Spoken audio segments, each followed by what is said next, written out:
भद्रक जिला बिरहाट थाना अधीनस्थ कमारिया छक निकट में एक अघटन घटी जाइछि।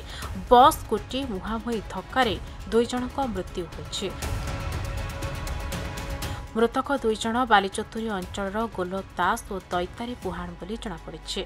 सूचना अनुसार चांदबाली भद्रक अभिमुखे एक घरोई बस जाउथबा बेले विपरीत दिगरू एक स्कूटी जोगे दुई जन व्यक्ति आसुथिले। एही समय कमारिया छक निकट में बस स्कूटी मुहांमुही धक्का होइथिला, जहा फल घटनास्थल में ही दुई जन स्कूटी आरोहींकर मृत्यु होइथिला।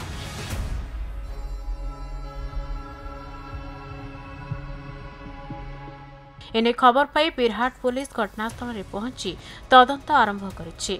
तेबे बस ड्राइवर फेरार हो जाइथिबा बेले घटनास्थल में स्थानीय लोकमानक मध्यरे उत्तेजना देखा दैछि।